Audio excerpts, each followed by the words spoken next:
And look at the long term, it's at 44, and well, that's not good. This beagle is and has been running lean, so the question is why? Alright guys, so today we have this 2021 Highlander, and the customer's concern is that the check engine light is on. Let me show you more closely, and as you all can see, it's definitely on, so we're gonna start by checking for codes. So I perform a pre-scan and I got all of this, and as you all can see, I got 2 evaporative emission DDCs, I got system 2 lean ones, and I also got fuel performance DDCs.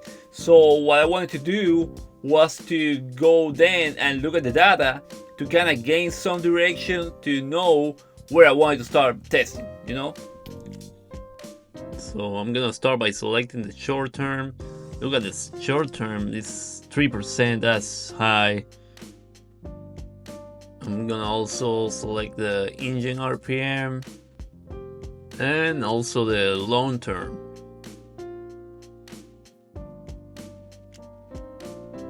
So let me now select all of them because I want to graph them.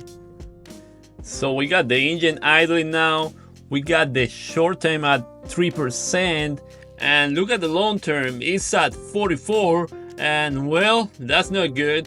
This beagle is and has been running lean, so the question is why? Now what I would like to do is to start raising the RPM, and if the fuel trims get better, that will tell me that I don't have a fuel delivery issue, that most likely what I have is a vacuum leak. So look, I have it at 3000 RPM and the fuel trims have dropped instantly like crazy. Look, we have the short term negative and the long term dropped to 22%. So that's a clear indication that what we have here has to be a vacuum leak. So my next step is gonna be now to go and inspect and see if I can find any vacuum leak. So let's go. So since we got a bunch of evap codes, I want to start by checking the purge solenoid because it's coming on this to fail, and I'm already hearing a hissing noise coming from there. I don't know if you all can hear it too. So this hose comes from the canister, and this other hose goes to the intake from the purge solenoid. It's pretty common on this that basically the purge solenoid will stick on, it will stay open all the time, and that then of course is gonna cause a vacuum leak.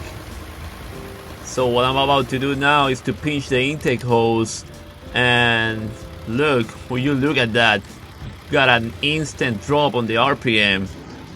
So let's go back inside and let's look at the data piece and see if we got a change.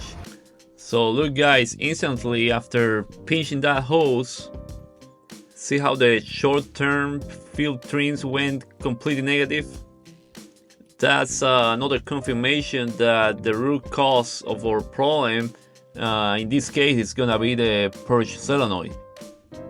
So I wanted to perform a final test before condemning the purge solenoid. And it's basically a test where what I do is with the scanner, I command the computer to turn the purge solenoid on while monitoring the RPM.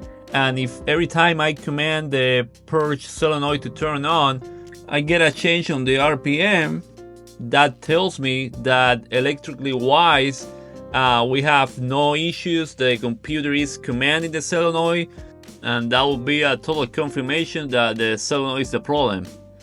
So I'm gonna turn it on and see how I got an instant change on the RPM. That's it guys, this is our problem. We definitely need a new purge solenoid.